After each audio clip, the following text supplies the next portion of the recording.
Hello guys, सो आज हम companies act शुरू करने वाले हैं। कंपनीज एक्ट पहले 1956 हुआ करता था और अब उसको अमेंड करके कंपनीज एक्ट 2013 आया है। So first of all I think business law में सबसे इजीएस्ट जो पार्ट है वो कंपनी लॉ ही है, क्योंकि इसमें कोई दिमाग नहीं लगाना पड़ता। केस स्टडीज में डायरेक्ट क्वेश्चन आते हैं, आपको डायरेक्ट प्रोविजन याद है, डायरेक्ट लिखिए, मतलब इसमें दिमाग लगाने की जरूरत ही नहीं है। आपको प्रोविजन याद है, सिंपल आंसर आ गया। 7-8 मार्क्स का वेटेज है और सबसे सिंपल सबसे आसान यही है। और ये आपको एक चैप्टर है, आप इंटर लेवल पे जाएंगे ना तो ऐसे 9 और चैप्टर मिलेंगे कंपनीज एक्ट के। ये सिर्फ बेसिक है और ये वाला जो चैप्टर है वो सेकेंड चैप्टर मिलता है। ये जो कंटेंट आपको सी फाउंडेशन में है तो कंपनीज लॉ हमारी जो इंटर में है उसके सेकेंड चैप्टर में ये बेसिक पढ़ने को मिलता है। तो आपका बहुत ही छोटा सा कंटेंट है इसमें और बहुत ही आसान, बहुत ही सिंपल और बहुत ही मज़ेदार। ठीक है, तो अब हम शुरू करते हैं कंपनीज एक्ट 2013। ठीक है, और मैक्सिमम 3 या 4 वीडियोस में ये कंप्लीट हो जाएगा। मैंने इसमें क्या कर रखा है कि मैंने इसमें बुक में ही लिख रखा है कि कौन से टॉपिक से कौन से ईयर में पेपर में क्वेश्चन आया था, और उसके बाद हम पूरा ख़त्म करने के बाद क्वेश्चंस भी डिस्कस करेंगे इसके। ठीक है, तो अभी तो हम शुरू करते हैं। ठीक है, तो कंपनीज एक्ट 2013 किन किन पे एप्लीकेबल होता है।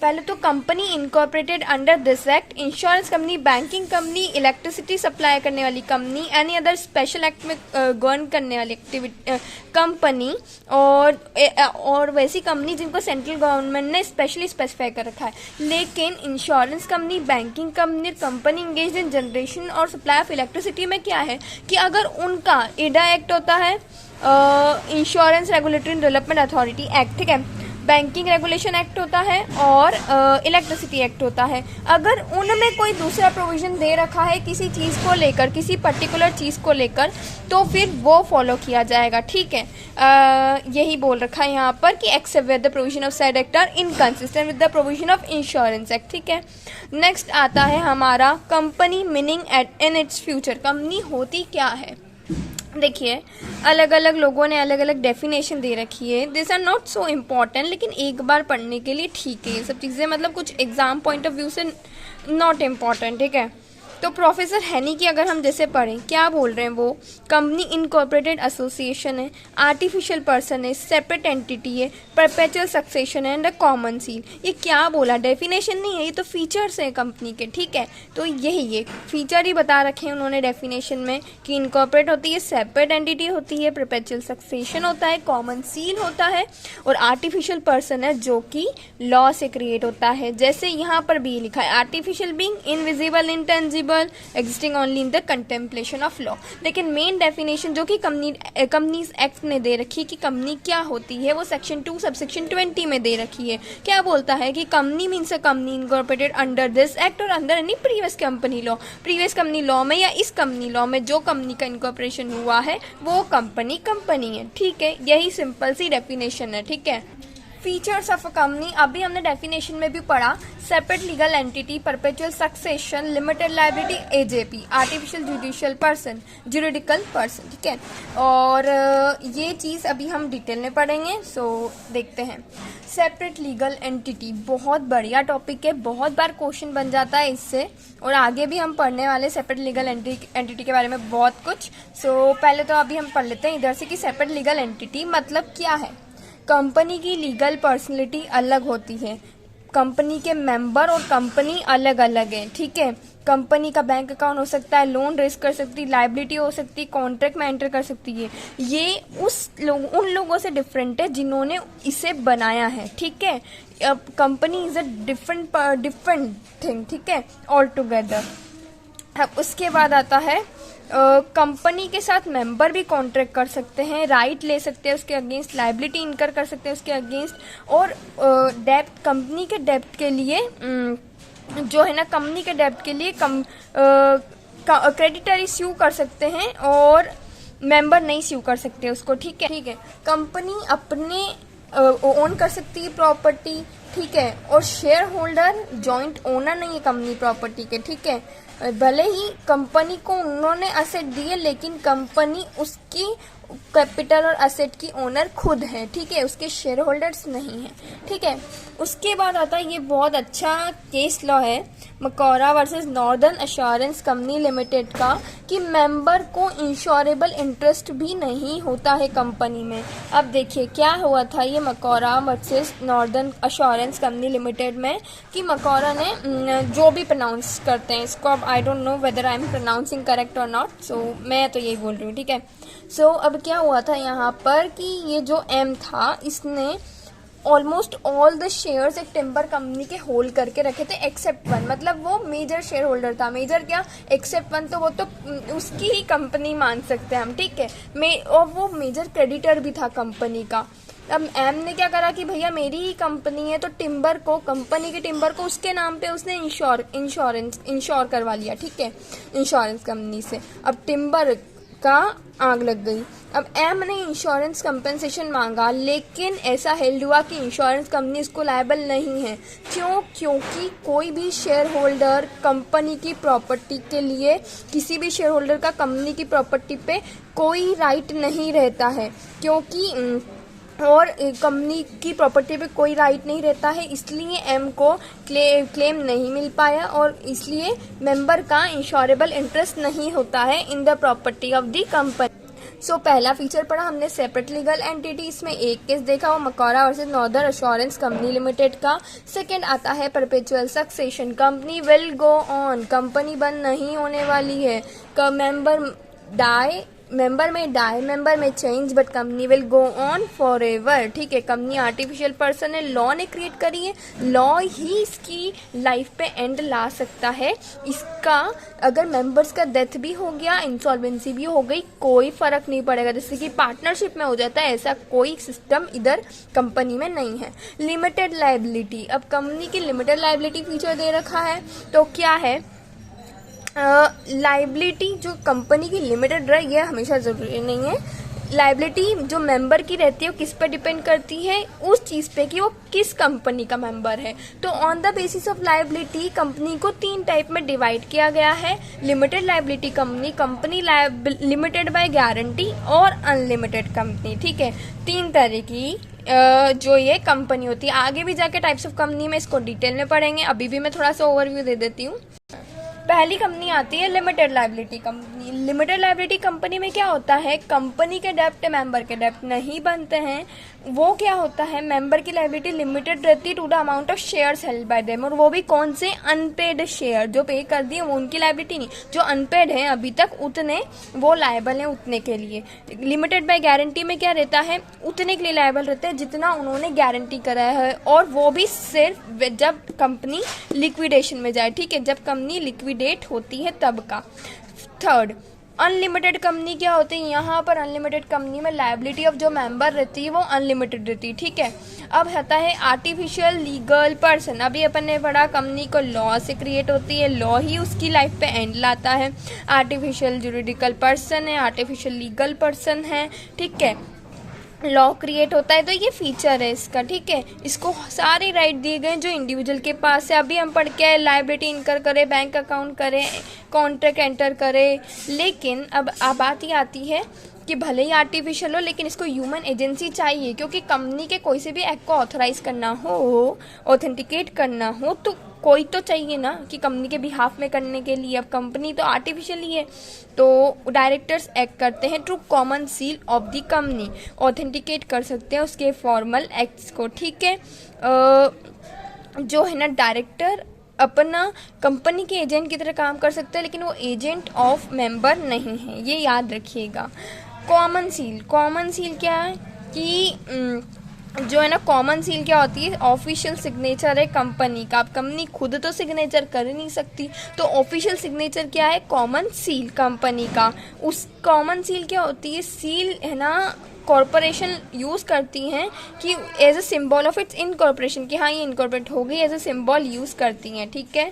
अब तो किसी भी चीज़ को कंपनी के एक्ट्स को ऑथेंटिकेट करना हो तो डायरेक्टर कॉमन सील के थ्रू कर सकते हैं। और अगर कॉमन सील नहीं हो तो ऑथराइजेशन कैसे हो सकता है? 2 डायरेक्टर या फिर डायरेक्टर एंड कंपनी सेक्रेटरी, जहां पर कंपनी ने कंपनी सेक्रेटरी अपॉइंट किया है। ठीक है, हमने 5 फीचर्स पढ़े, और भी डिटेल में पढ़ेंगे आगे, बट ये नॉर्मल थे। Perpetual succession, common seal, artificial legal person, limited liability and separate legal entity. ठीक है, अब नेक्स्ट हम टॉपिक पे बढ़ते हैं। कॉर्पोरेट विल थ्योरी, ये नया कंसेप्ट है। नया तो कुछ नहीं है, लेकिन कॉर्पोरेट विल थ्योरी बहुत ही इम्पॉर्टेंट है।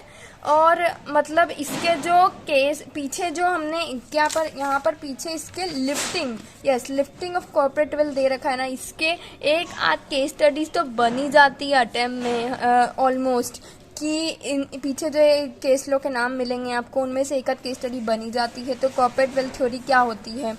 कॉर्पोरेट विल मतलब पता है आपको? विल मतलब घूंघट। ठीक है, तो कॉर्पोरेट विल एक कंसेप्ट होता है जहाँ कंपनी को उसके मेंबर से अलग आइडेंटिफाई करा जाता है। ठीक है, सो कॉर्पोरेट विल जो ये कंसेप्ट क्या बोलता है कि मेंबर और कंपनी अलग अलग है। अगर कंपनी ने के एक्शन की वजह से कोई लायबिलिटी हुई तो मेंबर उससे प्रोटेक्टेड रहेंगे। अगर कोई डेट कंपनी ने इनकर करा, लॉ कंट्रावेन करा, तो कॉर्पोरेट विल का कंसेप्ट बोलता है कि मेंबर लायबल नहीं रहेगा उन एरर के लिए, और शेयर होल्डर प्रोटेक्टेड हो जाएगा from the acts of the company. इसका एक बहुत ही लैंडमार्क केस है Salomon versus Salomon and company limited. This is the most मतलब एक बहुत लैंडमार्क केस है ये, और इसी ने foundation of concept of corporate veil रखा था।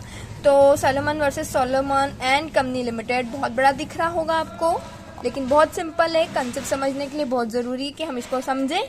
ऐसा कुछ नहीं, आप कभी कॉर्पोरेट विल थ्योरी का कंसेप्ट आपको बताने के लिए आगे कि what is corporate will theory, तो आप इन सब केस लॉ को रेफर कर सकते हैं वहाँ पर कि this was given in the landmark case of Salomon versus Salomon and company limited. तो ऐसे करके केस लॉ का रेफरेंस भी दिया जाता है। एंड कंपनी लॉ में आई थिंक आपको रेफरेंस देना चाहिए क्योंकि बहुत कम केस लॉ के नाम हैं।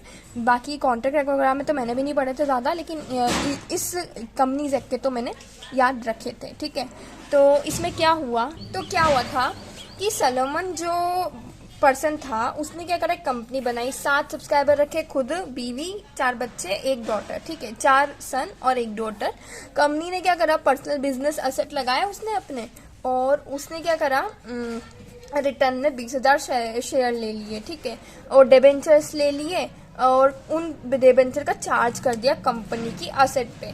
अब क्या हुआ कि उसकी वाइफ, डॉटर और 4 सन ने 1 शेयर लिया। ठीक है, 1 शेयर ईच लिया। तो अब क्या हुआ कि कंपनी लिक्विडेट हो गई। अब क्या हुआ कि अनसिक्योर्ड क्रेडिटर जो थे उन्होंने बोला कि भाई सलोमन को सिक्योर्ड क्रेडिटर मत मानो। सिक्योर्ड क्रेडिटर कैसे हो गया वो, क्योंकि उसने भी देखो चार्ज करा था ना कंपनी के एसेट पे। तो उन्होंने बोला ये सिक्योर्ड क्रेडिटर नहीं हो सकता। क्योंकि क्या बोल रहे थे वो, क्योंकि वो ही कंपनी का मालिक है इनडायरेक्टली, और वो सलोमन ही है, उसकी कंपनी है पूरी, मैनेजिंग डायरेक्टर है 1 मैन कंपनी का, जो सलोमन से अलग नहीं है।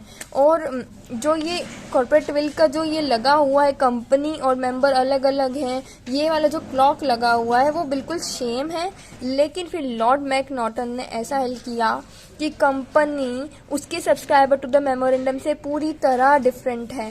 अब हो सकता है कि इनकॉर्पोरेशन के बाद बिजनेस सेम रहे जैसे कि पहले था, और सेम पर्सन मैनेजर रहे, same hand receive the profit.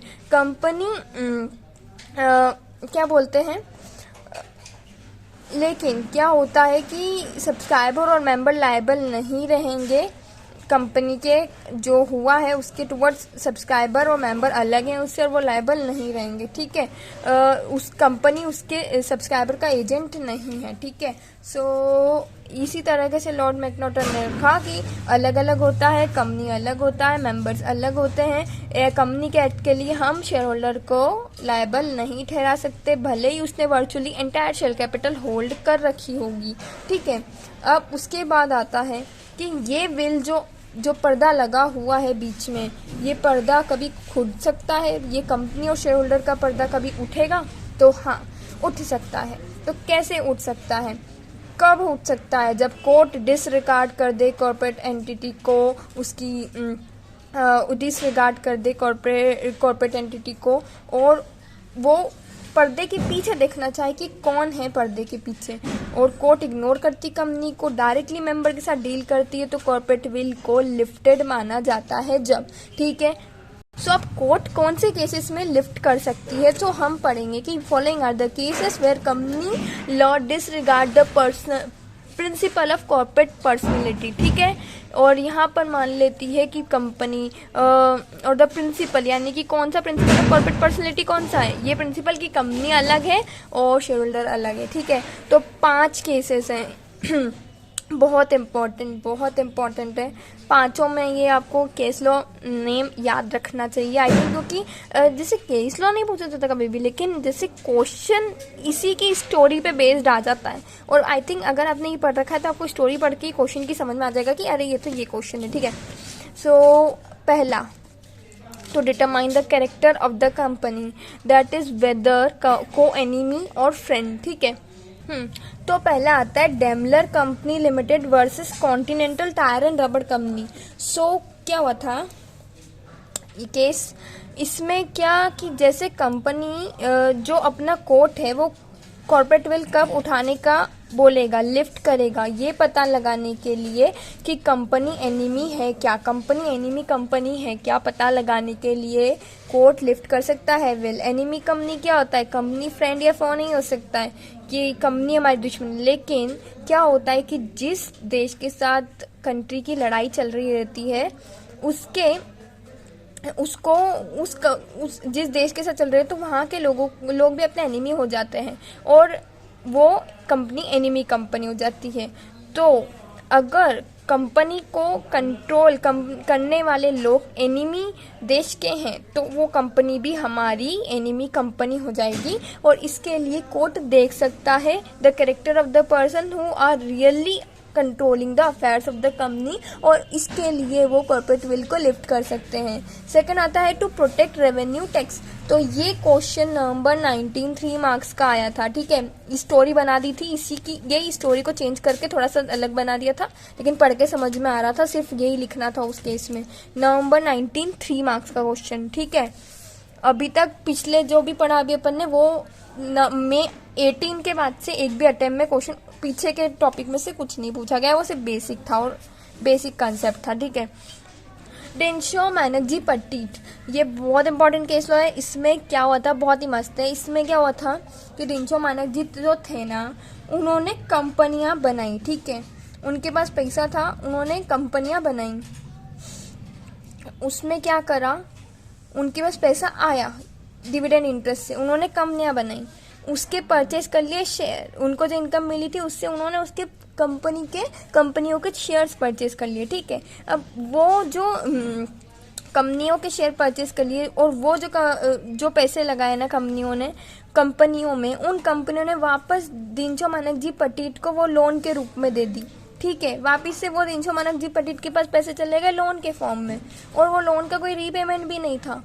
तो फिर कोर्ट ने डिसाइड करा कि प्राइवेट कंपनी शेम है और कॉर्पोरेट विल को लिफ्ट करेंगे टू डिसाइड करने के लिए कि रियल ओनर ऑफ इनकम कौन है। और डेंशो मैनर्जी ने क्या करा, टैक्स बचाने के लिए अपना इधर लगा दिया पैसा और लोन के फॉर्म में ले लिया। तो फिर कोर्ट ने डिसाइड करा कि कॉर्पोरेट विल को लिफ्ट करना पड़ेगा। उन्होंने अपना टैक्स बचाने के लिए करा था, और टैक्स अगर बचाने के लिए कोई ऐसा कर रहा है काम तो कॉर्पोरेट विल लिफ्ट की जाएगी, क्योंकि रियल ओनर ऑफ इनकम पता लगाना बहुत ज़रूरी है। थर्ड आता है to avoid a legal obligation. Legal obligation क्या है कि किसी कंपनी को हम बना रहे हैं, ये बहुत फेमस केस है, एक केस याद रखिए, workman of associated rubber industry limited versus associated rubber industry limited. इन्होंने कंपनी इसलिए बनाई ताकि जो बोनस देना पड़ रहा है उनको वर्कमैन लोगों को, उसका अमाउंट कम हो जाए, ठीक है। तो सुप्रीम कोर्ट ने बोला कि विल को उठाओ, रियल ट्रांजेक्शन देखो। क्या हुआ था इसमें कि ए लिमिटेड ने परचेज करा बी लिमिटेड के क्या बोलते हैं शेयर्स। अब डिविडेंड जो जा रहा था ना, वो उसको लिया जाता था for the purpose of calculating bonus payable to workman of the company. अब कंपनी ने ट्रांसफर कर दी shares of B limited to C limited. क्यों? ताकि उन्हें बोनस में काउंट ना करना पड़े उस इनकम को। तो अब सी लिमिटेड में चला गया सब्सिडरी में, तो वो इनकम, डिविडेंड इनकम है, वो सी लिमिटेड की बुक्स में आने लग गई, पीएनएल में आने लग गई। तो अब वो बोनस रिड्यूस हो गया उनका वर्कमैन लोगों का। So here a company created a subsidiary, transfer to it investment holding in a bid to reduce its liability to pay bonus to its worker. तो इसलिए यहाँ पर कॉर्पोरेट विल को लिफ्ट करा गया। अब वो कंपनी जो बनी थी ना, उनके पास कोई एसेट नहीं थी, सिर्फ वो पैसा था जो ट्रांसफर किया गया था principal company, except those transfer to it by the principal company. कोई बिजनेस नहीं, कोई इनकम नहीं, एक्सेप्ट वो सिर्फ क्या रिसीव कर रहा था, डिविडेंड रिसीव कर रहा था जो प्रिंसिपल कंपनी ने उसको शेयर्स ट्रांसफर करे थे ना, उससे। तो इसलिए ग्रॉस प्रॉफिट उसका रिड्यूस करा था प्रिंसिपल कंपनी का, और उनका बोनस रिड्यूस करा था। कॉर्पोरेट विल लिफ्ट कर दी गई क्योंकि इन्होंने लीगल ऑब्लिगेशन करने के लिए ही कंपनी बनाई थी। ठीक है, फोर्थ आता है अब हमारा formation of subsidiary to act as agent. ठीक है, क्या होता है इसमें कि कंपनी को है ना इसीलिए बना रहे ताकि एजेंट की तरह हेल्प करे, एजेंट की तरह काम करे वो दूसरी कंपनी का। ठीक है, दूसरी कंपनी का, और उसने अपनी इंडिविजुअलिटी किसके फेवर में, जो कंपनी जो प्रिंसिपल कंपनी थी ना, मेन कंपनी, उसके फेवर में लॉस्ट हो गई उसकी इंडिविजुअलिटी। तो प्रिंसिपल को लायबल किया जाएगा for the acts of that company. अब इसका फेमस केस लॉ है merchandise transport limited versus British transport commission.